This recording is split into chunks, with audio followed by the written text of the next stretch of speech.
Olá, meus amigos e minhas amigas, meus irmãos e minhas irmãs, graça e paz da parte do Senhor vos sejam abundantemente multiplicadas.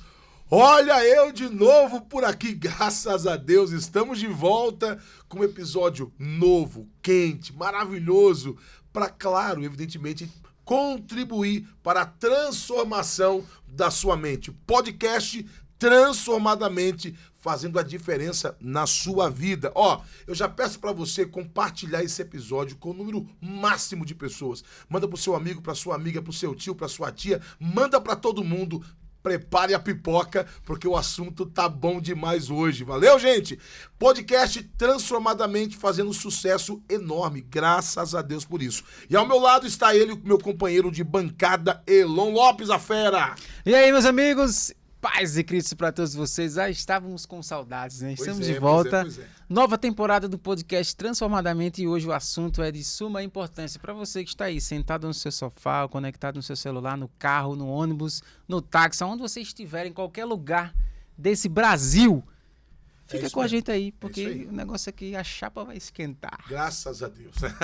Gente, é o seguinte, não vamos perder tempo, né, porque nós precisamos muito conversar este assunto, que a gente está aqui, obviamente, com muita respeitabilidade, com muita tranquilidade, conversando com você, nos dirigindo a você, irmão em Cristo, irmã em Cristo. Você que ainda não é evangélico, mas vai parar aqui por alguma razão para ouvir e acompanhar esse podcast. Nossa gratidão a você pelo carinho da sua audiência. E, por favor, não tome nenhuma decisão precipitada sem refletir. Reflita no que irá ser falado aqui e eu tenho certeza que irá contribuir de forma positiva para a sua decisão melhorar ainda esse ano, porque é um ano eleitoral e nós precisamos, como cristãos, inclusive, repensar de fato as nossas atitudes e comportamentos e as nossas decisões também. Elon, quem está conosco hoje aqui é um convidado muito especial, tá certo? Muito especial. Mais uma vez, está voltando aqui à bancada do podcast Transformadamente e está voltando aqui porque nós temos, graças a Deus, o apoio, não é, de alguns patrocinadores, né? O podcast está a todo vapor e temos aqui os nossos patrocinadores. Eu quero ler rapidinho aqui para a gente já entrar na pauta do dia de hoje. Criative Digital, agência de marketing estratégico. De fato, o podcast só tem alcançado esses números que temos aí visto, graças a Deus e graças também ao profissionalismo da Criative Digital. Entre em contato com eles, é muito importante. Você que quer divulgar a sua empresa, a sua marca, a sua empresa com certeza vai dar o up, com certeza, tá bom? WN Móveis Planejados, quer fazer um móvel top, tá aqui, só falar com a WN. Todos esses contatos aqui, vão aparecer aqui na tela para vocês. Ultra Cursos profissionalizantes aqui de Caruaru, sensacional, já estive lá presente nessa empresa, sensacional. Otimize etiquetas, tags, metais e termocolantes, a melhor da região. Você vai lá falar com o Hélio Jonathan, ele que é o responsável da empresa. Casa do Bebê, artigos para recém-nascidos, também estive presente nessa empresa, vale muito a pena você conhecer e cuidar do seu bebê. Esquirazaf Kids, moda infanto-juvenil, outra empresa que eu conheci pessoalmente também, sensacional, e agora está com uma coleção maravilhosa, tanto para o período de São João, tanto quanto o período da Copa do Mundo, tá? Você pode entrar em contato com a Esquirazaf Kids. Doutora Carla Martins, também estive presente lá no seu consultório, terapia nutricional injetável, sensacional. Eu só estou divulgando o que de fato eu conheço aqui, tá? E recomendo com muita ênfase. Evo Longevitar, nutrição, longevidade, saúde mental. Eu também estive lá, fui acompanhado. Aliás, vou voltar lá ainda na próxima semana. Doutora Amanda está lá também atendendo você com muito carinho. Evo Longevitar também tem o seu consultório específico. Autopeças Gonçalves, né? Mecânica Gonçalves, peças e serviços para o seu automóvel. Olha, gente, eu também eu conheço de perto o meu carro, eu faço manutenção lá nessa empresa também. E aí eu recomendo que você vá. Essa empresa é em Santa Cruz do Capibaribe. Top Festas, artigos decorativos, também conheça essa empresa e faz cada decoração top das galáxias. Enfim, 10 patrocinadores nos ajudando a esse podcast não parar. Mas a gente quer colocar mais, queremos muito mais para isso aqui a gente amplificar. Ao invés de 1 hora, 2 horas. Ao invés de 2 horas, 4 horas. Ao invés de 4 horas, 5 horas. Quanto mais tempo falando coisa boa, melhor para você, melhor para mim, melhor para todos nós. Valeu, gente. Vamos ao que interessa. Deus abençoe a todos vocês. Vamos lá, Elon, honras da casa, apresentando o nosso convidado. Vamos lá, minha gente. Ó, o convidado de hoje, ele é marido da Kelly de Almeida, pai do Miguel, Daniel e Samuel. Inclusive o nome de uma dupla, né? Gospel também. Pastor titular da Primeira Igreja Evangélica Congregacional em Caruaru, Pernambuco. Reitor do Seminário Teológico Jonathan Edwards e mestre em Teologia. Nós estamos falando dele, Pastor Thomas Magno de Almeida. Seja muito bem-vindo mais uma vez aqui, Pastor Thomas. Meus amigos, uma alegria estar com vocês aqui, muito grande, né?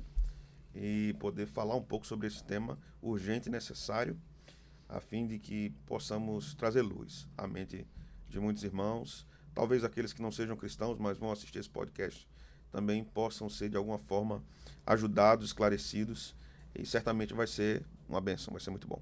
Pastor Thomas, mais uma vez, meu amigo, muito obrigado por ter aceito o convite, de estar conosco aqui, trocando a ideia, batendo um papo. O nosso objetivo não é outro senão promover, em primeiro lugar, a glórias ao nome do Senhor. Nós não temos outra intenção a não ser promover a glória do nome do Senhor e edificar as pessoas. As pessoas precisam entender que é um podcast cristão, nosso podcast tem um viés cristão e, obviamente, queremos trazer luz, como você bem pontuou, para que a mente das pessoas possam refletir sobre esse assunto tão assaz, oportuníssimo para a gente falarmos aqui, né? Então, nós vamos começar com a primeira pergunta.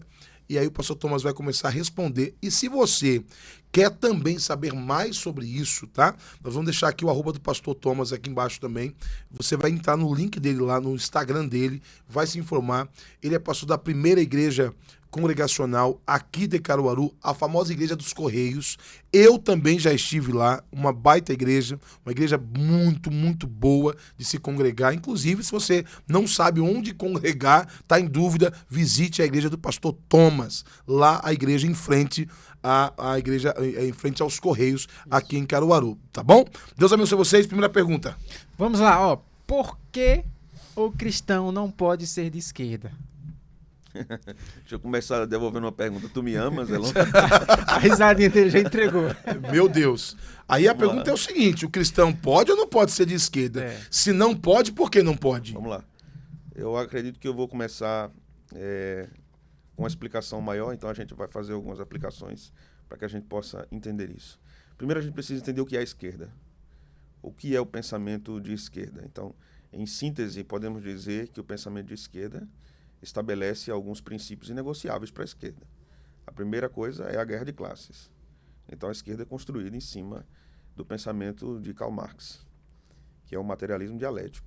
Então, somente o fato de pensarmos em materialismo, que aniquila a ideia do transcendente, que aniquila a ideia da importância da religião e tudo isso, isso já é um problema muito grande. Porque o materialismo dialético estabelece também um novo paradigma escatológico, vamos dizer assim. O que é escatologia? Escatologia é a doutrina das últimas coisas. Então, qualquer ideologia, e a esquerda é uma ideologia, ela estabelece um paradigma escatológico, que vai estar construído em cima de um tripé de criação, queda e redenção. Mas essa linguagem não é religiosa? Exatamente.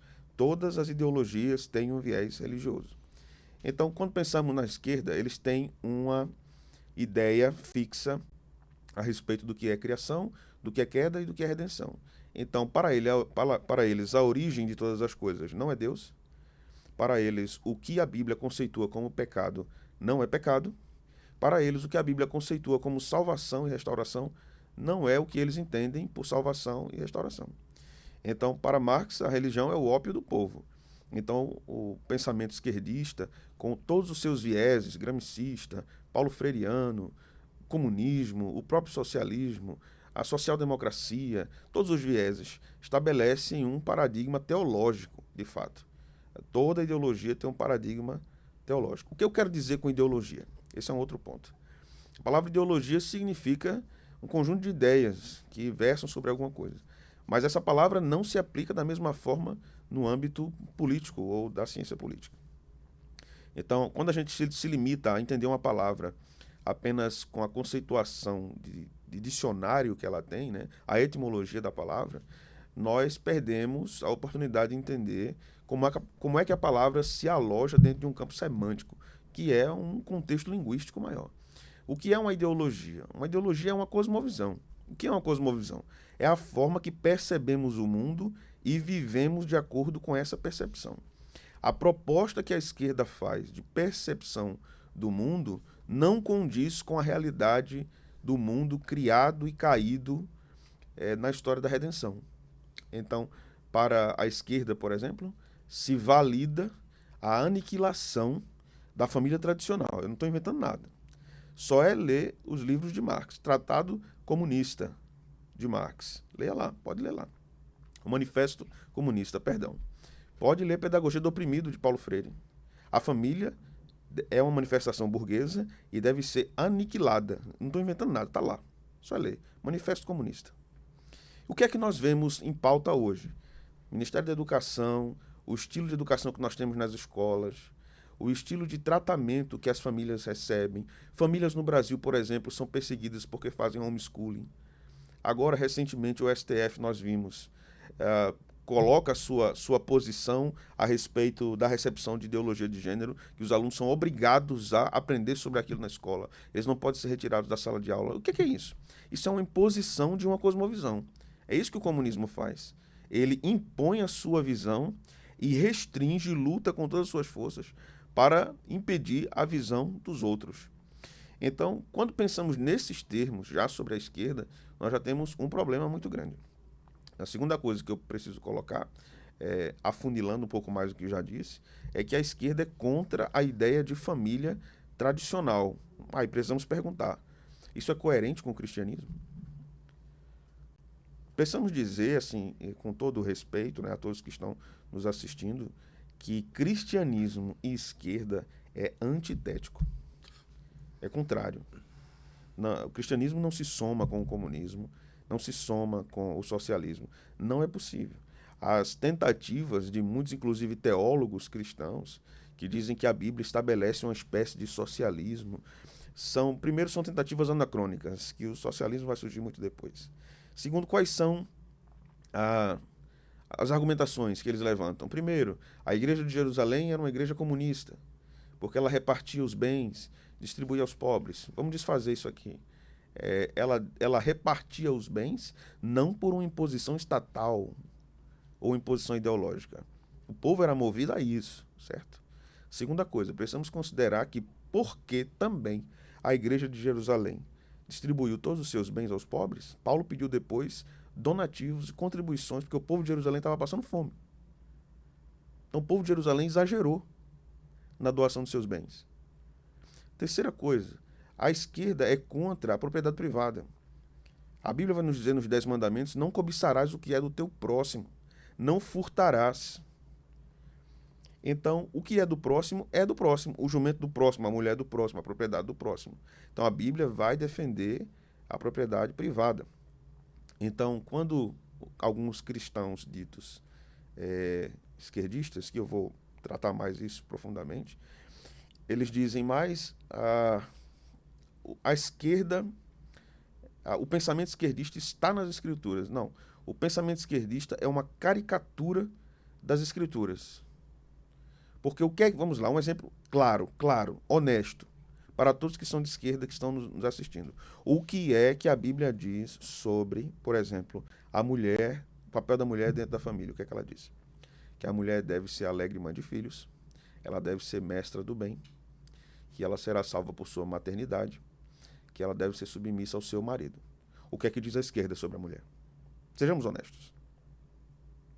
Primeiro que a mulher debaixo do casamento, ela está sendo oprimida por um macho. Isso é guerra de classes. Então é melhor que a mulher esteja sujeita a um chefe no trabalho do que sujeita ao seu marido. Não é? É apenas uma inversão de valores. O que é que a esquerda diz sobre filhos? A esquerda é abortista. Vamos ser honestos. Então, como um cristão pode ser de esquerda e abortista? Como? A Bíblia diz, não matarás. O mandamento é não assassinarás. Isso. Moisés vai dizer também nos seus livros que o inocente não pode ser executado, não pode ser assassinado. E quem o fazia sofria pena capital na época da lei mosaica, né? Então a Bíblia é terminantemente contra o aborto. A Bíblia é contra o aborto. O que é que a Bíblia diz sobre governantes corruptos? Vamos lá. Deus prometeu e fez. Queda de Nabucodonosor, Império Babilônico.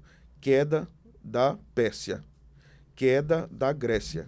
Queda do Império Romano.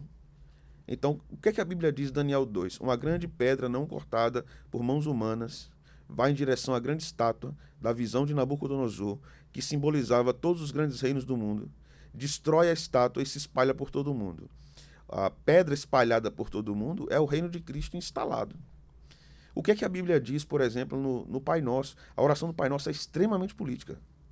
Porque Jesus diz assim, orem assim, seja feita a tua vontade, assim na terra como no céu. Orem assim, santificado seja o teu nome.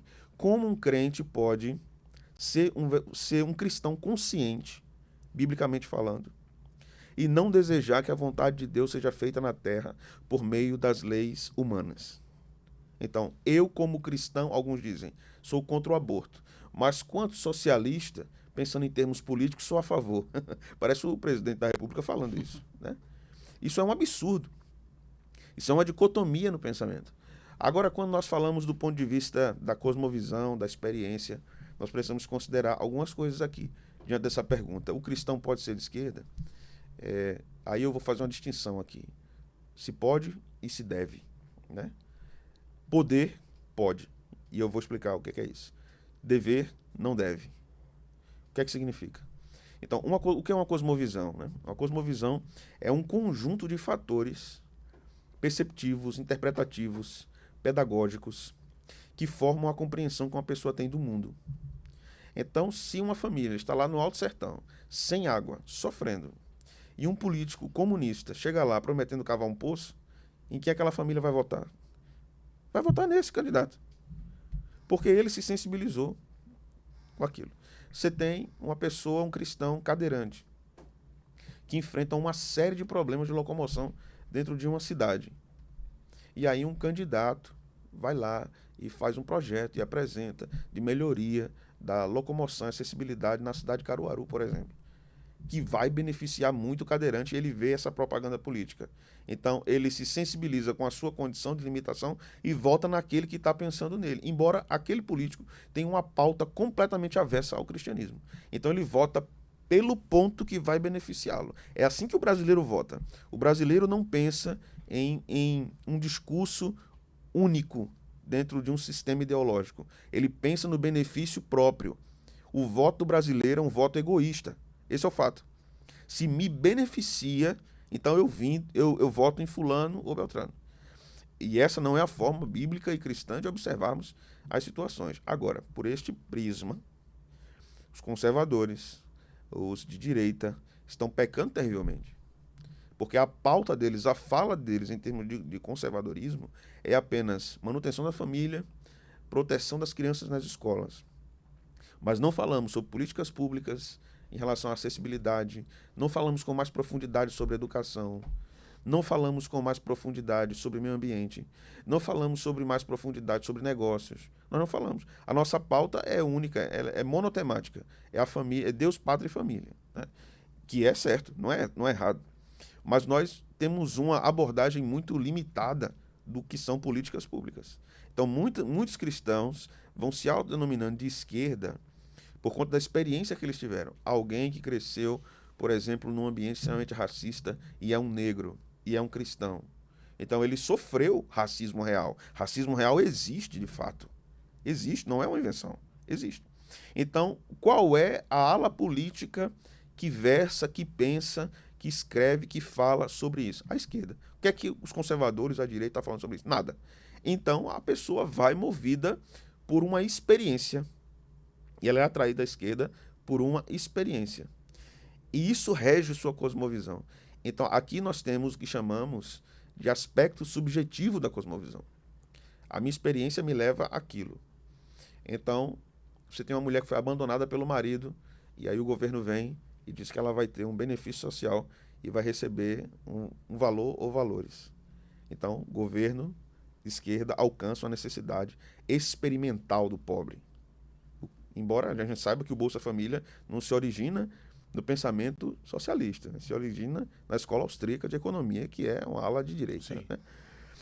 Então, todos esses aspectos subjetivos acabam atraindo pessoas. Então, mulheres são violentadas? São. Elas são oprimidas? São. Muitas são. Nós não negamos isso, não podemos negar isso. Inclusive, a Bíblia registra muitas coisas sobre isso. Mas aí, a esquerda vem com o discurso que a mulher precisa se libertar, precisa se empoderar. E mulheres que estão sofrendo isso se identificam com esse discurso. Por quê? Agora, o grande defeito e o grande problema das igrejas, nós não ensinamos sobre isso. Nós não ensinamos que o cristianismo é uma religião política. O cristianismo é uma religião política. Como é que você prova isso, pastor? É muito simples. Jesus é chamado por Paulo de Kyrios. Kyrios em grego quer dizer Senhor. Esse termo era único e exclusivamente atribuído ao imperador romano, a César. Quando Paulo dizia que Jesus era o Kyrios, Paulo dizia que a submissão total e incondicional da igreja não era o imperador de Roma, era Cristo. Essa é uma declaração política terrível para o contexto onde os cristãos estavam. Então, o império tinha medo de que os cristãos causassem uma revolução, porque eles diziam que Jesus era o seu Senhor. A norma de vida deles não era a norma de vida da religião pagã do Império Romano. Eles não viviam na idolatria, eles não viviam na promiscuidade sexual, eles não sacrificavam a outros deuses, e aquilo misturava-se também com sexo cultual, prostituição cultural. Então, o padrão ético, familiar, econômico dos cristãos era muito diferente dos pagãos. Então, aquilo era extremamente desafiador em termos políticos naquela época. Por que João foi para a ilha de Patmos? Política. Por que Paulo foi morto? Política. Por que Pedro foi morto? Política. Por que todos os apóstolos foram mortos? Política. Perseguição política. Os grandes impérios romanos perseguiram os cristãos. Então, a esquerda instala um sistema totalitário. Então, vamos vetar a liberdade de expressão nas redes sociais. Vamos vetar o discurso religioso dos pastores. Sim. Vamos vigiar as grandes vozes evangélicas ou mesmo católico-romanas do Brasil, que são conservadores. Vamos intimá-los, vamos prendê-los, vamos intimidá-los. Então, isso é a esquerda. Isso é a esquerda, de fato. Então, quando pensamos nessa pergunta importantíssima que abriu esse podcast, um cristão pode ser de esquerda? Bom, de acordo com tudo que eu já disse, o que é que o ouvinte pode responder? Será que eu preciso responder? Um cristão pode ser de esquerda? Então, existe um outro ponto, pastor Isaac. Existem pessoas, cristãos, vamos dizer assim, que estão comprometidos com determinados heróis da esquerda. O cara diz, não, eu sou fã de Lula, mas eu não sou abortista, eu não professo ideologia de gênero, eu sou fã dele porque ele é nordestino, porque ele virou um herói, porque é um cara que saiu do interior de Pernambuco e se tornou presidente da República. E aí nós precisamos devolver uma pergunta. Ok, tudo bem. Mas essa trajetória, em primeiro lugar, ela foi percorrida honestamente. Ela foi percorrida honestamente. A segunda coisa, essa trajetória é um martelo batido e ponta virada para você votar num candidato de esquerda. Porque ele saiu de uma condição pobre e se tornou presidente da República. Porque ele era nordestino e se tornou presidente da República. Terceira pergunta, como é que está o Brasil hoje sob a liderança desse homem? Como é que está o Brasil hoje? Como é que está o Brasil sob a liderança da esquerda durante tantos anos? Como é que está o Brasil? Ah, pastor, então quer dizer que a direita não merece críticas? É óbvio que merece. Porque a direita pode ter seus ídolos também e tem seus ídolos também. Mas no decorrer da nossa conversa eu vou tratar mais sobre isso também. Olha, gente, veja, eu não quis interrompê-lo em nenhum momento para que de fato houvesse uma fluência verbal muito mais acentuada e para você entender o tanto de conteúdo que tem aqui hoje nesse podcast. Pastor Thomas, o senhor citou aí um dos pontos, a questão do aborto, porque há uma discussão hoje no Brasil sobre essa pauta, e eu sempre digo para as pessoas o seguinte, no Brasil o aborto é permitido. Pessoal, mas querem aprovar o aborto? Não, mas já é aprovado o aborto, já pode realizar esse procedimento. Contudo, existem os critérios, né? E aí, quando eu sou perguntado sobre isso, porque assim, é um bate-papo aqui de muito conteúdo sincero, estou sendo sincero. Como eu tenho essa formação no mundo jurídico, e na faculdade me perguntaram isso. E aí, qual é a sua visão em relação ao aborto? Bem, de acordo com a lei, existem 3 possibilidades de o aborto ser legal no nosso país. E a discussão que eu já vi algumas pessoas discutindo é o seguinte: você tem filha? E se a sua filha fosse estuprada por 8 homens, estupro coletivo, e ficasse grávida, você acha normal querer que a gestação continue? Uma garota de 12 anos de idade que ficou grávida como consequência de um estupro coletivo, dá sequência a essa gravidez? É cristão? É prudente? É sensato? Essa é a pergunta que se faz, não é? Aqui em Recife ocorreu um fato muito interessante, acho que vocês acompanharam aí, repercussão nacional, inclusive, uma garota de 10 anos que estava grávida. E, de acordo com os médicos, veja, e aí é importante a fala do profissional, não é? Eu não sou médico, e a criança corria risco, veja, risco para a própria mãe. E a lei estabelece que sim, caso ocorra, o médico faz a avaliação e perceba que essa gestação pode comprometer a vida da mãe, a criança tem que ser tirada, porque senão morre a mãe. Isso é uma possibilidade. A outra possibilidade que a lei estabelece é o bebê com anencefalia, anencéfalo, né? O bebê não tem cérebro e pode ser que a mãe, veja, a mãe pode escolher se quer continuar com a gestação ou não. Eu conheço um caso de Santa Cruz, por exemplo, de uma mãe que teve esse diagnóstico e disse que queria dar sequência à gestação, e houve a sequência da gestação, e a criança viveu poucos dias. Mas a mãe quis ter essa experiência, que a lei também não obriga você a tirar. E o terceiro ponto é esse ponto do estupro, que a lei diz que, caso a mulher seja estuprada, pode ser tirado. Mas a discussão hoje no Brasil não é essa da lei. O que eles querem, aí eu pontuo com muita clareza, eles não querem isso. Porque a lei está aqui e, se você olhar para a lei, tem até um certo ponto de coerência. Poxa, imagine, a sua esposa está gestante, o médico diz, olha, ou ela ou o seu filho que está no ventre. É uma coisa difícil, não é difícil? Então você fala, meu Deus do céu, então, entre a vida que já está formada e tal, ali, obviamente, naturalmente a gente escolhe a mãe, né? Imagina, minha esposa está grávida e eu chego e digo assim, eu tenho que o bebê ou a minha esposa. Eu não tenho opção, né? Escolheria a minha esposa, obviamente. Então, eles não querem discutir isso. O que eles querem discutir, e aqui é o problema, é exatamente a questão da deliberadamente, assim, a vontade você promover aborto à torta e à direita, porque os números apontam isso, né? Os números apontam que no Brasil, são números, pode pesquisar. O índice de aborto no Brasil não está acontecendo de forma espontânea, assim, ela passou mal, perdeu o bebê. Não, não, não. O que acontece, e aqui é um alerta também para muita gente, você já viu, pastor Thomas Elon, ou qualquer pessoa, o governo fazer uma campanha, qual governo fez uma campanha sobre gravidez precoce? Você não vê propaganda. Isso. Eu me lembro nitidamente de uma época, a gente volta para o segundo ponto, que passava na televisão, eu me lembro disso.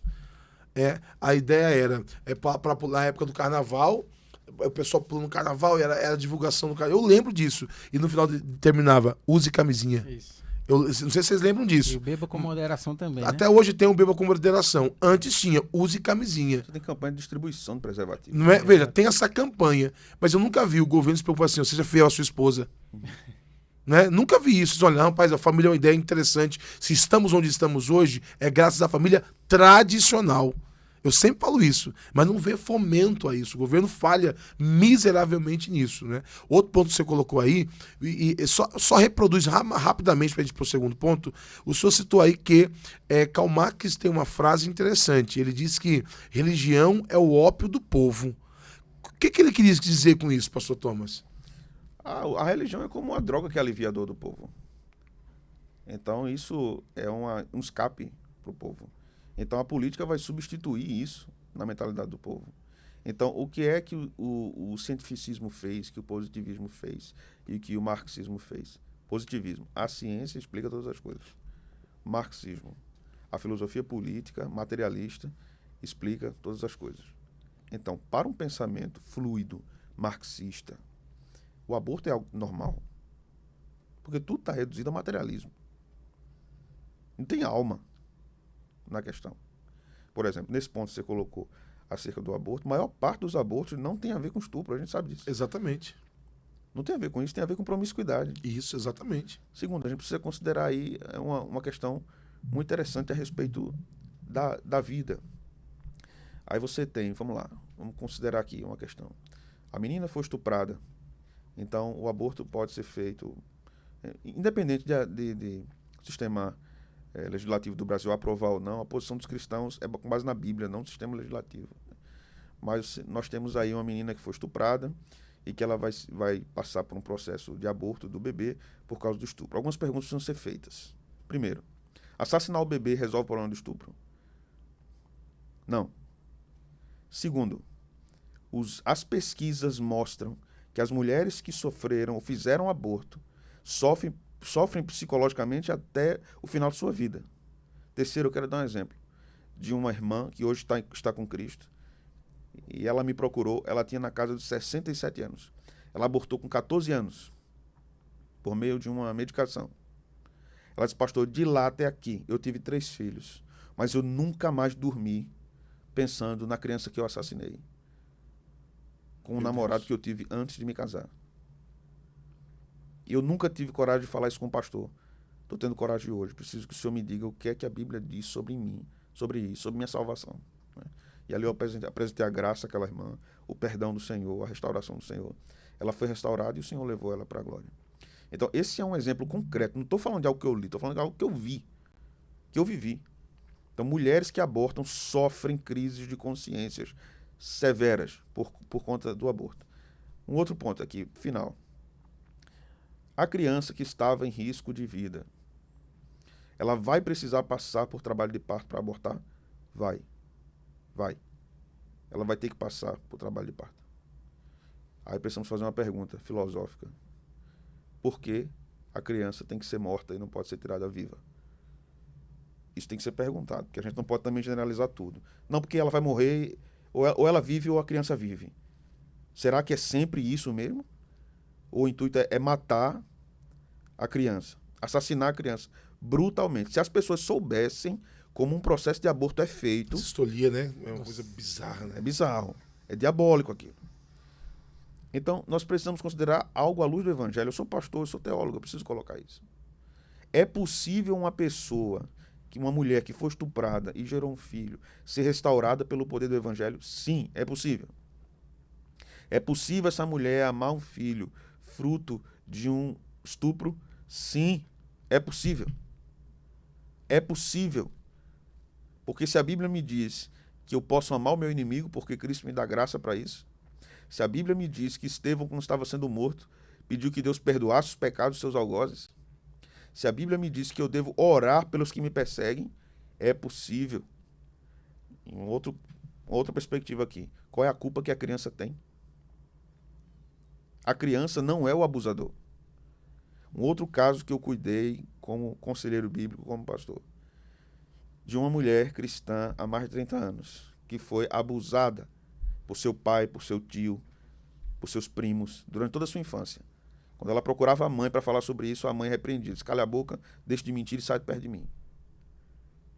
Essa mulher foi abusada, ela casou. Todas as vezes que essa mulher ia ter relações íntimas com seu marido, ela se lembrava dos abusadores. Pergunta, qual é a culpa do marido? Nenhuma. O problema do trauma está na mente da mulher que sofreu o abuso. Então, a saída seria, então ela não deveria se relacionar mais com nenhum homem, mas com mulheres, porque quem abusou ela foi um homem. A saída seria essa? Então, a mesma lógica. A saída não é essa. A saída é, o Evangelho cura as dores da alma. O Evangelho responde para a alma essas questões. Jesus salvou prostituta, Jesus salvou publicano, Jesus transformou a vida de várias pessoas. Entre nas nossas igrejas e pergunte a história do povo. Esse povo, essas políticas públicas assassinas que existem no nosso país e no mundo, não sabem o que Deus faz na vida das pessoas, como as pessoas estão ali. Muitas pessoas, muitas, que estão vivas na igreja cultuando hoje, as suas mães tentaram abortá-las e não conseguiram. E elas nasceram. E a mãe amou. E a mãe cuidou. E essa pessoa muitas vezes hoje está servindo a Deus de forma proeminente. Às vezes é um pastor, é um missionário, é uma pessoa que está envolvida no reino de Deus. Então os cristãos precisam responder essas coisas. Às vezes os cristãos, pastor e Elon, querem responder sempre às demandas político-sociais pelo viés da ótica político-social e querem dizer assim, não vamos usar a Bíblia não, para ver se a gente convence a eles de outro jeito. Está errado. A nossa visão de mundo é com base nas Escrituras. Ah, mas eles não vão crer, mas o problema não é meu. O problema é dele que não crê. Veja, pastor Thomas, esse é um debate importante. Agora, de fato, você ir para a segunda pergunta. Por que as pessoas fazem esse tipo de... E tem esse comportamento? Não, pastor Thomas, pelo amor de Deus, você está falando aí que nossa regra de fé é a Bíblia. Mas pera lá, pastor, o senhor é teólogo, não é? Aí o senhor está falando de um livro que foi escrito há não sei quantos mil anos, em um contexto diferente, uma época diferente, com um povo diferente. Como é que eu vou pegar esse texto que está lá de 4.000 anos, que é o caso do livro de Jó, 2.000 anos, o Evangelho de Marcos, que foi um evangelho escrito há muitos anos e tal. E detalhe, pastor, uma parte foi lá no Oriente, outra parte foi na Europa. O que a gente aqui do Brasil tem a ver com isso? É outra realidade. Eu não tenho a Bíblia como única regra de fé e prática, dizem alguns cristãos. Sim. E outros dizem até assim, isso aqui tem que ser atualizado, porque tem muita coisa aqui que já está desatualizado. Como responder essa pergunta para o pessoal também? Vamos lá. Primeiro, vamos considerar algumas coisas importantes. Essa pessoa que diz isso, ela precisa entender algumas questões históricas muito básicas. Se ela está dizendo isso hoje, é porque ela tem liberdade de expressão. E ela tem liberdade de expressão porque foi o protestantismo que deu. Certo? Foi o protestantismo que deu liberdade de expressão. Se ela fala isso em rede social, se ela fala isso numa entrevista, num podcast, num texto, ela tem liberdade de imprensa. Foi o protestantismo que deu. Isso é fruto da fé cristã. Se essa pessoa nasceu no hospital, foi o protestantismo que desenvolveu os hospitais. Foi o cristianismo que desenvolveu os hospitais. Catolicismo e protestantismo. Se essa pessoa sabe ler, ela é alfabetizada, isso ocorreu por causa da grande revolução protestante, que buscou a alfabetização das pessoas. Majoritariamente a Europa era analfabeta na época da Reforma Protestante. E não só ali, na Idade Média, na Era da Patrística, no mundo bíblico, a maioria das pessoas era analfabeta. O cristianismo fez esse movimento educacional, revolucionário, no mundo todo.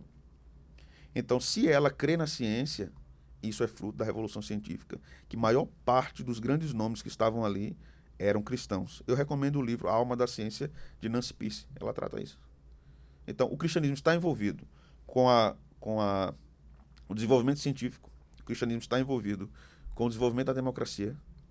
A democracia na América começa com cristãos protestantes, congregacionais. O cristianismo está envolvido com o avanço da educação, alfabetização.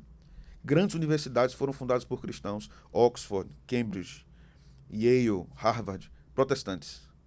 Todas protestantes. Então, o cristianismo traz uma contribuição social imensa. O Ocidente, pastor, só é Ocidente por causa do cristianismo. Por causa do cristianismo. Então, esse é um ponto a considerar.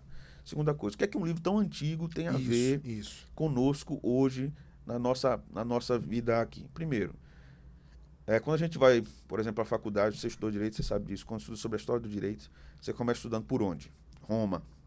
Isso. Né? Roma. Não, negativo, está errado. A origem do direito é em Moisés. Pois é. Moisés. As leis mosaicas. Nós tratamos de Roma, Grécia, todo esse setor. Moisés. Roma e Grécia foi bem depois. Moisés. Então, observe nosso Código Civil e observe as leis mosaicas. Observe o Código de Direitos Humanos e observe o que a Bíblia diz sobre o ser humano.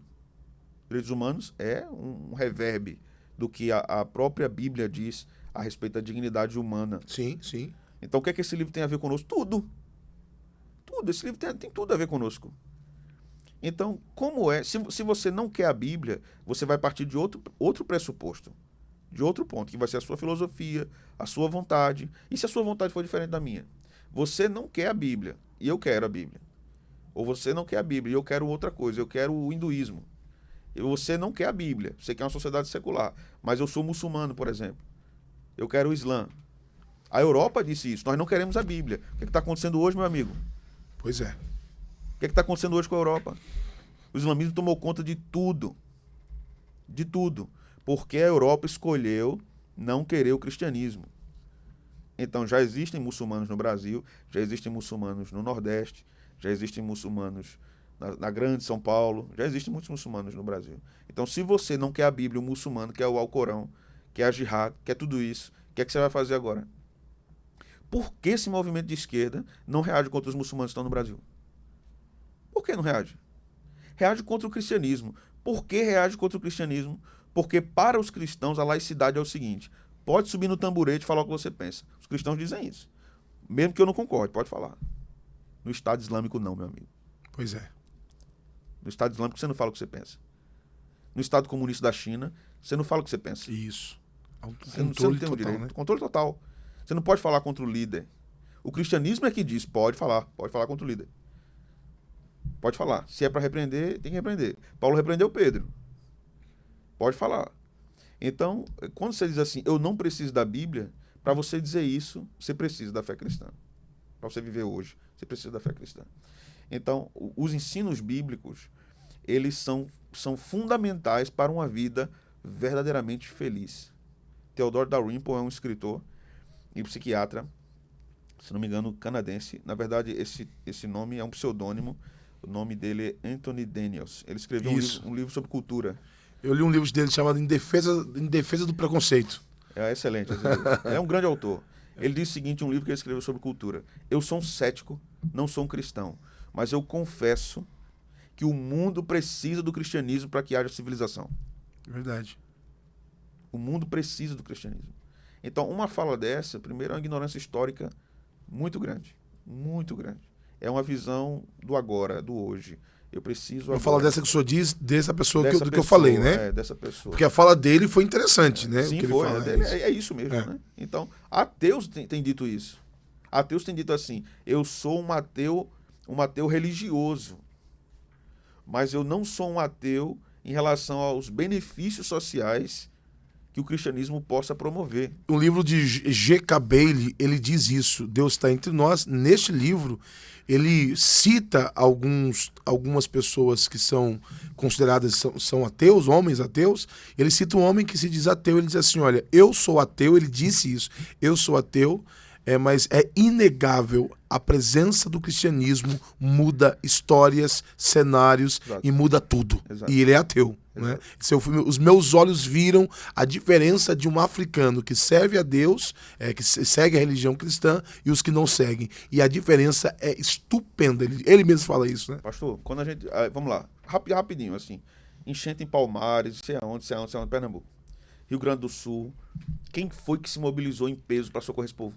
Pois é. Eu posso dizer aqui, pastor Thomas, e você está me trazendo uma memória, a nossa igreja é uma igreja pequena, mas conseguimos levar uma carreta de donativos lá para Palmares, na época, uma cidade que eu morei, né? Então, a gente levou muita coisa para lá também, né? São os cristãos. Quem historicamente abriu orfanatos para cuidar de crianças abandonadas? Quem historicamente tem cuidado de idosos? Quem historicamente tem cuidado de crianças de várias formas diferentes? ONGs, trabalhos sociais diversos. O próprio trabalho da igreja, naturalmente, é um trabalho de restauração social impressionante. Isso. Então o camarada era um noiado, rapaz. O cara tava no crack. Verdade. Jesus salvou o cara.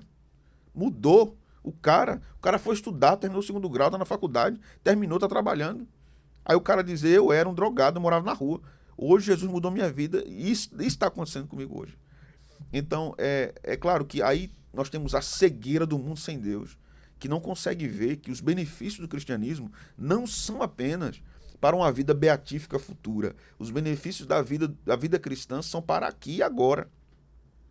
Então Paulo fala da esperança, a esperança na volta de Jesus, que nos faz viver melhor aqui. É a oração de Cristo, seja feita a tua vontade, assim na terra como no céu. É isso. Sensacional. Vamos lá, segunda pergunta que...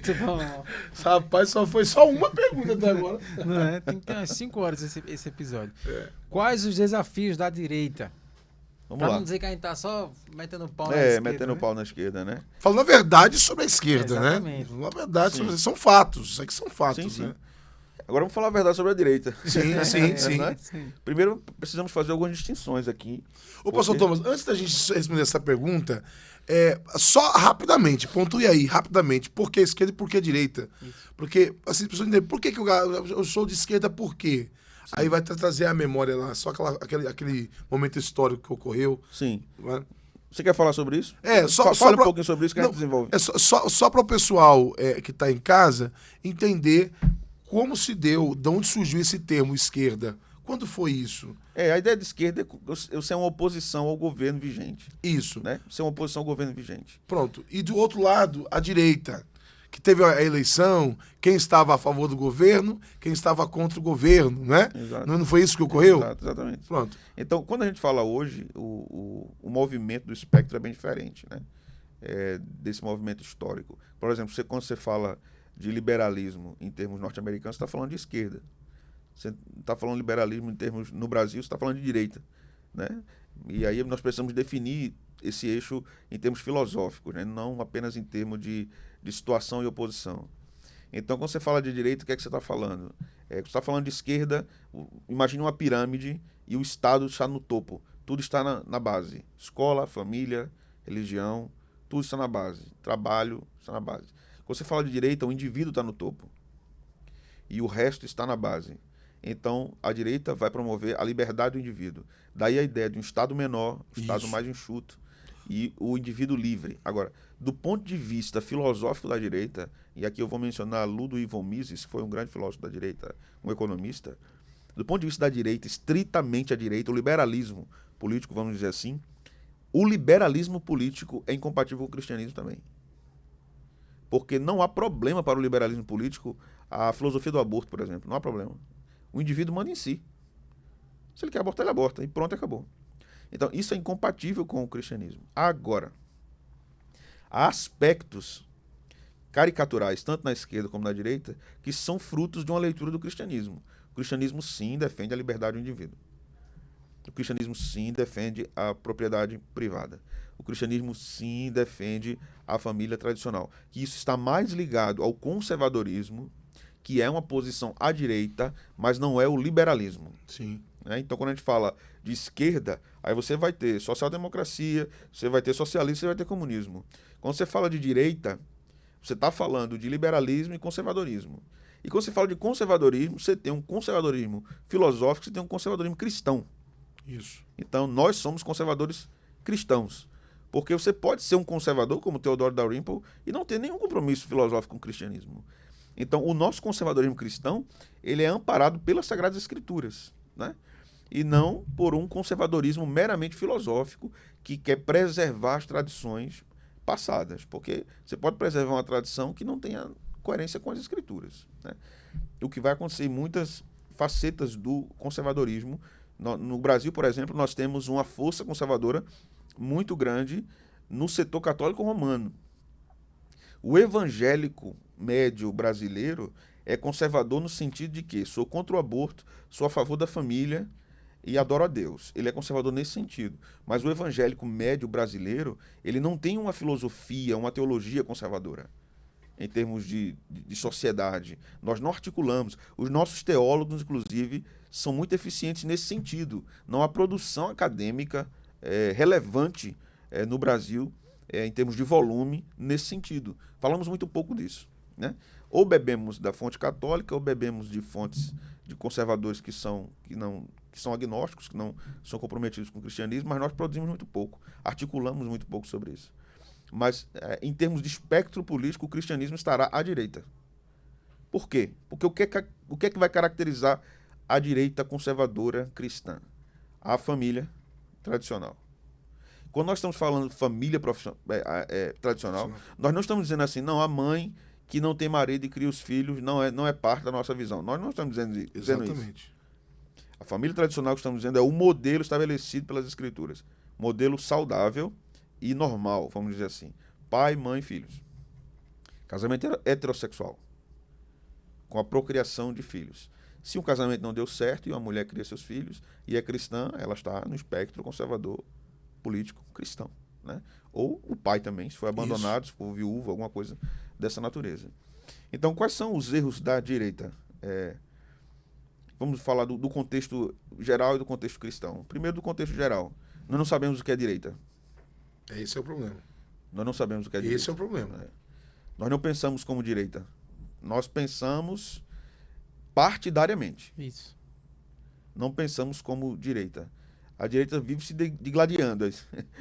Né? Basta ver um vacilo do outro, que todo mundo já cai em cima, mete o pau, não quer nem saber. Que cada um por si, meu amigo. Né? Tá todo mundo num barco, mas quando vê o barco com furinho, todo mundo pula fora e deixa o camarada lá. Então, não há uma articulação da direita em termos satisfatórios. Exemplo concreto. Veja o que era o Congresso na gestão de Bolsonaro. Veja quando o Bolsonaro perdeu, o que foi que virou o Congresso. A mesma turma que estava com o Bolsonaro. É muito rápido, meu irmão. Isso. A mudança de posicionamento é muito rápido. Então, nós não temos uma direita filosoficamente concreta. Nós temos uma direita situacional. A situação é favorável, aqui temos o discurso de direita, seremos. A situação é desfavorável, não seremos. É isso que nós temos no Brasil. Então, a direita é muito fraca em termos de representação. Mas a direita não é fraca em termos de população. O brasileiro é conservador. Isso. Naturalmente é isso. O brasileiro é conservador. Porque você vê aí, mesmo que ele não saiba articular as ideias, verbalizar isso, a essência dele é essa mesmo. É o pai, a mãe, o filho, a autoridade do pai, a autoridade da mãe, a organização familiar. As instituições, né? Isso. O Roger Scruton, que foi um grande filósofo conservador, ele era anglicano, né? Um filósofo inglês, ele falava sobre isso. As instituições civis, o conservadorismo preserva isso. Verdade. Então, a igreja, a educação, as escolas, as universidades, os hospitais, o conservadorismo preserva isso. Isso precisa acontecer. Esse movimento que a esquerda faz é um movimento de desestruturação das instituições civis. É um desmantelamento das instituições civis. Teve um movimento agora, pastor Thomas, até que viralizou, né? A Família em Conserva, né? Sim, que viralizou no carnaval, né? Da Latim e tal. E ali alguém estava até se incomodando com isso, né? Com a questão os conservadores e tal. Mas não é uma ofensa. Ser conservador não é uma ofensa. Eu tenho algumas ideias. Agora, o Roger Scruton, como você disse, inclusive tem um livro dele que é muito importante. Aliás, são vários, né? Mas ele tem um livro, O que é ser conservador, né? Sim. O que é conservadorismo. Porque a maioria das pessoas que batem no peito e dizem, eu sou conservador, não tem ideia. Não tem ideia do que seja, né? Não tem ideia de que seja, né? Vamos para outra pergunta, porque senão a gente não tem tempo. Isso. O cristão só pode votar em candidato de direita? Olha que pergunta complexa. É complexa. Estamos em ano de eleição. Sim. E aí nós temos na cidade um cara que o senhor conhece, ou temos no estado uma pessoa que o senhor conhece, e temos uma situação onde temos dois candidatos que os dois, um é declaradamente de esquerda e o outro centro-esquerda. Eita. Como é que fica a situação? Vota no menos ruim. Né? Vota no menos ruim. Eu acho que o voto tem que ser estratégico. Pronto, é isso aí. O cristão pode votar, tem que votar só se for da direita? Então, o voto tem que ser inteligente, tem que ser estratégico. Então, se eu tenho uma deficiência de opções, e uma das opções tem sido e será ainda mais danosa à sociedade, ao Estado ou ao país, o voto tem que ser estratégico, tem que tirar esse. Então, não é um voto de aprovação a quem vai entrar, é um voto estratégico, tem que tirar esse, para quebrar a hegemonia. Tem que tirar quem está sendo ruim. Exato. Ou manter quem está também, né? Porque às vezes é um ruim que quer entrar. Exato. Às vezes é um pior que quer entrar. Isso, exatamente. Então, o voto tem que ser estratégico. A democracia é um jogo. Né? Então, nós não vivemos numa monarquia que o poder moderador é o rei. Né? Nós vivemos numa democracia que o poder moderador hoje é o STF. O rei do Brasil é o STF. Infelizmente. Essa é a posição. Né? Então, manda e desmanda, trabalha contra a lei. É um absurdo o que acontece no Brasil. Como dizem, né? O Brasil não é para amadores. Né? É absurdo e vergonhoso o que acontece nessa nação. Em nenhuma nação séria do mundo acontece, em termos jurídicos, o que acontece no Brasil. É verdade. É uma vergonha. É verdade. Então, o voto tem que ser estratégico. E o cristão não deve ter um peso, mas, rapaz, então é melhor eu votar nulo. O voto nulo não é inteligente nesse sentido. Porque se um cara pior quer entrar no governo e eu tenho o poder do voto, pelo menos da minha parte, para influenciar para que ele não entre, e simplesmente eu digo, não, eu prefiro não votar, Né? Spurgeon dizia o seguinte: quem não gosta de política vai ser governado por quem gosta. Uhum. Quem não gosta vai ser governado por quem... Você pode não gostar, você tem todo o direito de não gostar de política, mas quem gosta vai governar você. Isso. Então é preciso ter a igreja ter essa consciência democrática, essa consciência política que deve refletir a sua preocupação com o reino de Deus. Então, o que é que vai prejudicar mais nossa vida na cidade, nossa vida como igreja, né? Olha, outra coisa importante aqui, ó, você vai fazer a quarta pergunta aí, a quinta pergunta, mas antes, o senhor falou sobre o cristão, né, amar o inimigo, aí o que você falou do inimigo e tal. Viralizou uma imagem, presta atenção você que está nos assistindo aí, viralizou uma imagem, a esposa do ex-presidente Jair Messias Bolsonaro, a Michele Bolsonaro, a ex-primeira-dama, esteve presente, né, no ato solene de apresentação do ministro Cássio Nunes como presidente do TSE, e lá ela foi vista sendo gentil com Alexandre de Moraes e viralizou um beijo carinhoso ali, educado, né, um cumprimento à ex-primeira-dama Michele Bolsonaro, dando um beijo no rosto, né, ali, se cumprimentando com Alexandre de Moraes. Vários blogs, a imprensa toda caiu em cima, mas um me chamou a atenção. Um dos blogueiros escreveu o seguinte, abre aspas: você daria um beijo no rosto de quem está massacrando o seu marido? Fecha aspas. Foi uma pergunta. Aí, qual a avaliação que um cristão deve fazer em relação ao comportamento da ex-primeira-dama, que foi a este evento, convidado, obviamente, o marido está preso, está em prisão domiciliar ainda, e se isso é louvável para um cristão, dar um beijo, apertar a mão, e como é que lidar com isso? Eu estou dizendo isso aqui porque os comentários foram os mais diversos possíveis. Veja, estamos diante de uma situação, como você acabou de pontuar, o STF tem agido de forma totalmente contrária à própria Constituição e tem cometido atrocidades jurídicas e tem ferido a Constituição de forma muito acentuada. E aí, como é que a gente consegue identificar o beijo que Michele dá em Alexandre de Moraes? O senhor consegue enxergar isso de que forma? Politicamente falando, eclesiasticamente, teologicamente falando, ela está certa ou errada? Qual a sua visão sobre isso? Eu começo dizendo que eu não daria, né? Pronto, eu não isso. daria. Mas aí tem exatamente várias perspectivas, como você falou. Primeiro, quando você falava, eu me lembrei do exemplo de Cristo quando Judas o traiu, né? Quando Judas foi até o lugar. Então Cristo pergunta a ele gentilmente o que viesse fazer aqui. Né? Cristo não retaliou, não o distratou. Né? Cristo tratou ele bem. Cristo fez isso com Pilatos e com Herodes também, da mesma forma. Sabia o propósito deles. E nós vamos encontrar vários exemplos na história do cristianismo sobre cristãos que receberam uma graça de Deus muito grande para serem gentis no momento mais terrível de suas vidas. Eu não sou ninguém para julgar Michele em relação ao seu gesto. Eu não o faria, eu acho. Eu não faria, né? Um beijo, nunca faria, mas talvez eu agisse de outra forma em relação às circunstâncias que ela estava. Agora, ela está dentro também de um jogo político. E pode ter sido uma ação inteligente naquele momento ali. Acredito que não foi calculado aquilo, mas ela deve ter tido suas motivações para fazer aquilo. Acredito que o beijo, nesse sentido, precisa ser interpretado como uma circunstância social. Isso. Não é uma aprovação Cumprimento, né? do que ele fez. Né? Da mesma forma que podemos apertar a mão de inimigos. Ali não foi um ósculo santo. Isso. Não foi um ósculo santo. Então apertamos a mão de inimigos. Inimigos se cumprimentam. Né? Isso quer dizer o quê? Nada. Sensacional. Sensacional. Isso é quente, irmão, viu? Vamos lá, vai lá. Próxima pergunta pra gente caminhar para o final. Vamos lá, pastor Thomas, na sua visão, qual deve ser o papel do cristão dentro da política nos dias atuais? Ok. Quando a gente fala de política, a gente fala de várias áreas de atuação dos cristãos. Né? A política não é feita apenas no voto e não é feita apenas quando nós nos candidatamos a sermos votados. Né? Temos esses direitos civis, esses direitos públicos. mas a política é feita na forma que vivemos, no que promovemos, no que forjamos. Então, por exemplo, nós estamos aqui num grande complexo de cidades que mexem com confecção, né?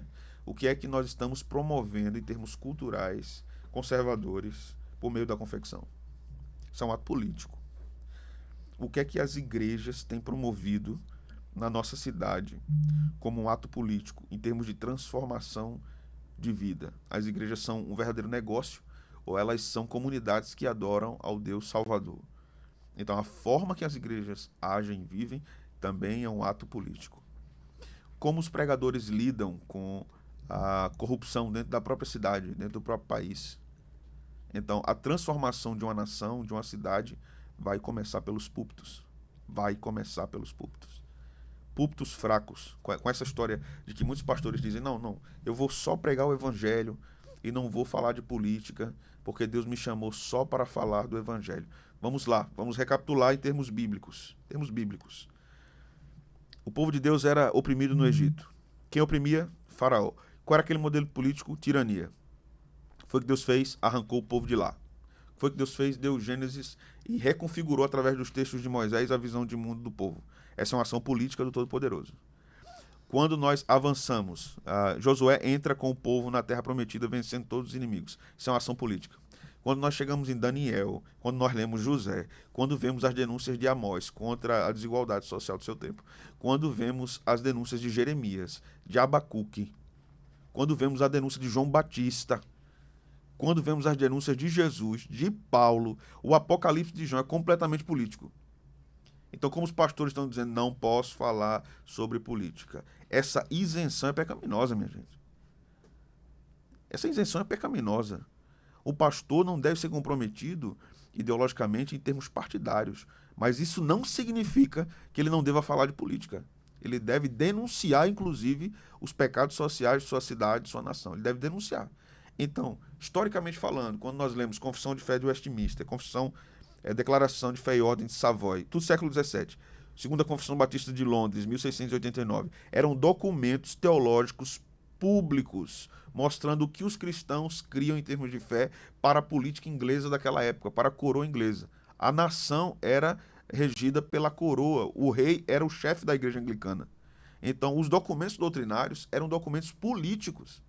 Institutas de Calvino. Isso quer dizer agora, né? Os comentários de Calvino, ele escreve pro príncipe, cara. Ele está escrevendo pro cara, pra autoridade. Os pais da igreja escreveram vários tratados para justificar a fé diante das autoridades romanas.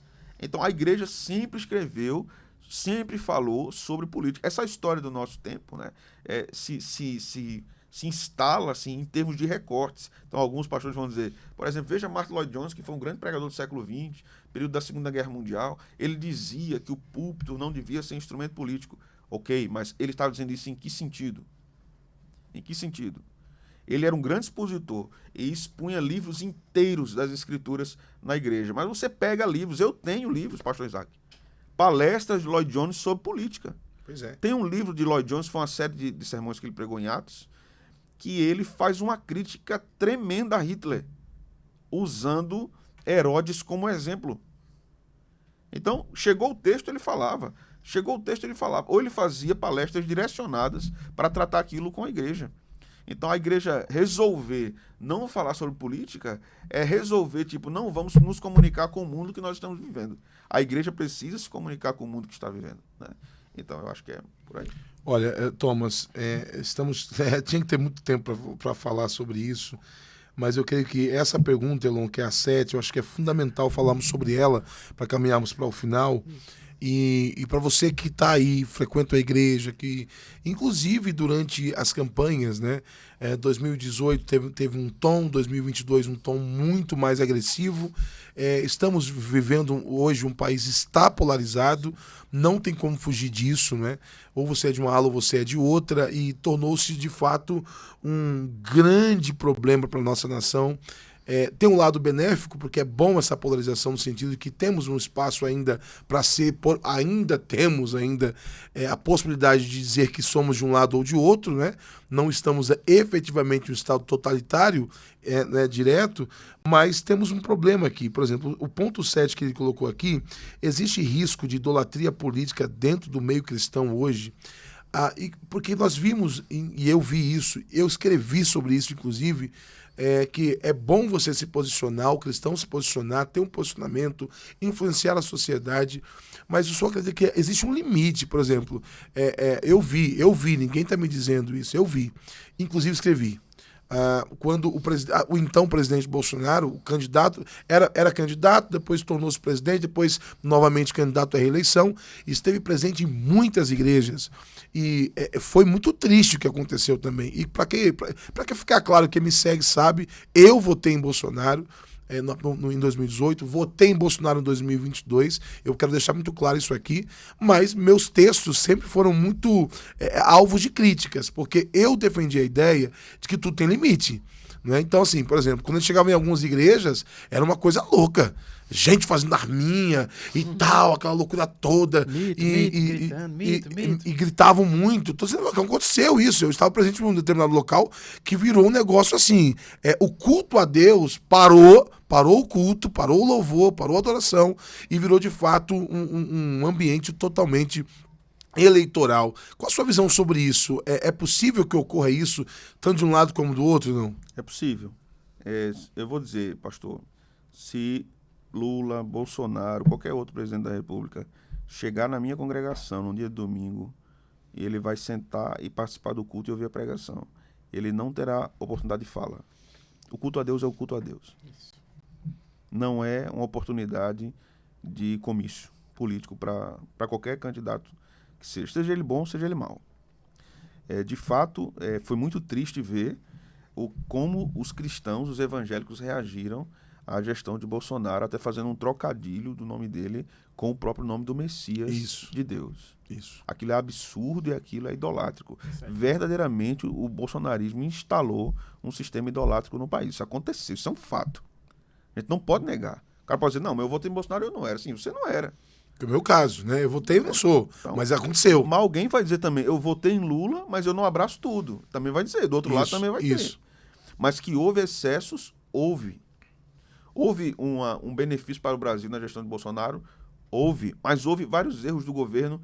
Também houve. Em vários setores que são inexplicáveis. Isso. E foi a derrota do bolsonarismo. Aquilo foi a derrota do bolsonarismo. Falta de trato político, falta de posição de um líder de Estado, de fato, como deveria se comportar. Então, isso prejudicou demais a direita no país. Né? Então, os de direita também são, muitas vezes, idólatras em relação à posição. Então, Michael Oakeshott, que foi um grande filósofo político, dizia o seguinte, o conservador deve ser um cético político. Exatamente. Um cético. Isso aqui é o que tem, é o melhor que tem? Tá. Não acredito muito não, mas vai lá. Essa é uma posição segura. Esse ceticismo político é uma posição segura. Né? O Bruno Garchagen, que é um conhecido cientista político brasileiro, né? Escreveu o seu famoso livro Para de Acreditar no Governo. Isso. Excelente texto verdade. Do Bruno Garchagen. E eu recomendo para os ouvintes do podcast ler esse texto. E a tese do Bruno Garchagen nesse livro é exatamente isso. Pare de acreditar no governo. Depositar expectativas messiânicas e restauracionistas em qualquer que seja a perspectiva política que esteja à frente. Seja de direita, seja de esquerda. Porque, vou dizer, pastor, sempre vai ser assim. Ora nós vamos ter um governante de direita, ora nós vamos ter um governante de esquerda. Então, quando de esquerda assumir a nossa vida entrou na desgraça para sempre, acabou tudo, é melhor morrer, vai viver desse jeito? A igreja no primeiro século viveu debaixo de um poder opressor. Sim. Os israelitas viveram debaixo de um poder opressor. Os judeus viveram debaixo do poder opressor 70 anos na Babilônia. Daniel viveu na corte babilônica idólatra 70 anos e não voltou. Ele morreu ali, ficou ali, servindo a Deus com fidelidade. Então os cristãos devem ter muito cuidado. Vote e recomendo tranquilamente. Se você puder, com todas as suas forças, não vote na esquerda. A esquerda é uma desgraça. A esquerda é uma desgraça. Mas, pastor, tem tanta gente ruim na direita? Tem também. Eu sei que tem. Mas, como eu já disse aqui no meio da nossa conversa, tem que escolher o menos ruim. Exatamente. Quem é o menos ruim? Então, o voto tem que ser estratégico. Se há alguém bom, competente, que tem gente competente trabalhando, existe gente competente trabalhando, fazendo um bom trabalho sério. Então, essas pessoas são dignas de voto também. Pois é, para terminar, só deixar claro para vocês, o pastor Thomas pontuou muito bem aqui, o cristão, é coerente para um cristão dizer assim, olha, eu não sou de esquerda, não sou, mas eu voto em um candidato que defende drogas, que defende ideologia de gênero, que defende invasão de terra, que defende linguagem neutra, que defende no caso, a maioridade penal não quer que resolva essa questão, que é contra o cidadão de bem ter posse às suas armas. Veja, não é uma incoerência, né? O cara que está dizendo, eu não sou de esquerda, mas voto em um candidato que defende tudo isso. É incoerência. O ponto é aquele que eu disse. Às vezes, o dito cristão que vota nesse candidato, né? Estou dizendo dito cristão, não estou dizendo que a pessoa não é cristã, não é isso. Mas ele pega um ponto da pauta e esquece de que está votando num plano. Isso. Está votando numa cosmovisão. Então, ele vai olhar para os professores da cidade de Caruaru, mas o cara é um comunista. Ele vai olhar para os professores, para a nossa classe, que tem muito esse lance do voto, né? Isso. Se fulano olhar para a nossa classe, então o nosso voto é dele, independente da pauta. Isso, no geral, né? No geral que ele tenha. Então, esse é um voto que não é inteligente, cara. Não é inteligente.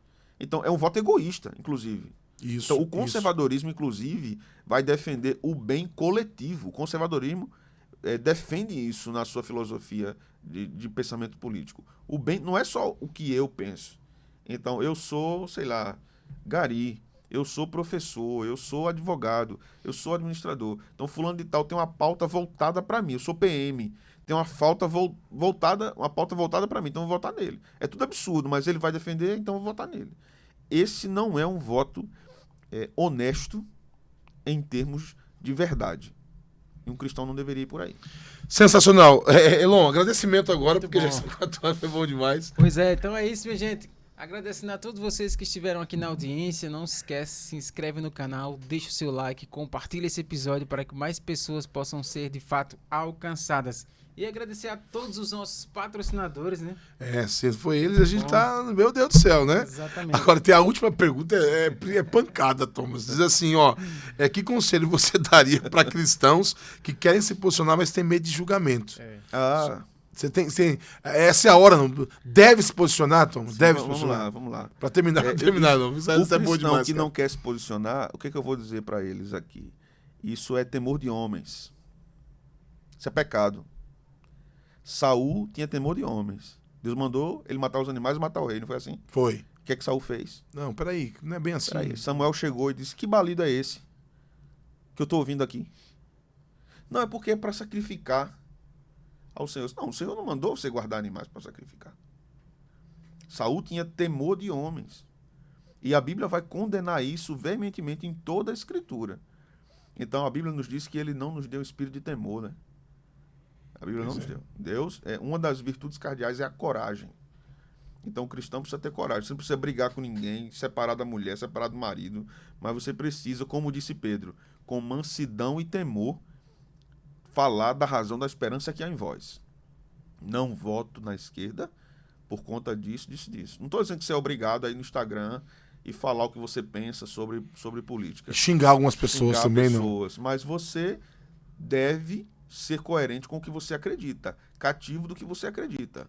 Então, esse lance de você ser um camaleão, se você está no meio da galera da esquerda, você é de esquerda, você está no meio da galera de direita, você é de direita, se você está no meio da turma do centro, você é centro, porque você vai se enquadrando como um camaleão, isso é falta de honestidade, inclusive, honestidade relacional, honestidade intelectual, né? Então, isso é muito perigoso, porque coloca em xeque seu caráter, quem você é de fato. O que é que você pensa? Então tem aquela turma que não diz nada, prefere ficar caladinha para não se comprometer. Não vou dizer nada, porque aí eu fico bem com todo mundo, né? Ainda bem que Jesus não pensava assim, meu irmão. Ainda bem que os profetas não pensavam assim, que os apóstolos não pensavam assim. O caldo ali era grosso, porque um apóstolo dizia para outro, você está errado. Você está muito errado. Verdade. Jesus dizia para os discípulos, de que reino vocês são? Vocês não entenderam nada. Veja só, Jesus estava falando da morte, da ressurreição, e os apóstolos estavam perguntando quem seria o maior no reino dos céus. Sim. Qual era o foco deles? Eu, né? Esse é um outro caso de alguém que pensa em si e não pensa no bem geral, né? O comunismo maqueia essa ideia do bem coletivo, impondo uma ideologia totalitária.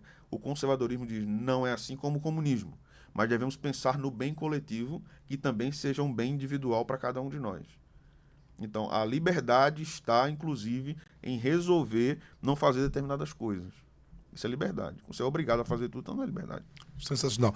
Considerações finais já, pastor Thomas? Agradeço o pessoal aí e a gente vai caminhar para o final também. Meus irmãos, muito obrigado pelo convite, muito obrigado, Elon, muito obrigado, pastor Isaac, obrigado à nossa audiência. Um abraço para a minha igreja, primeira igreja de Caruaru, para minha esposa, para os meus filhos.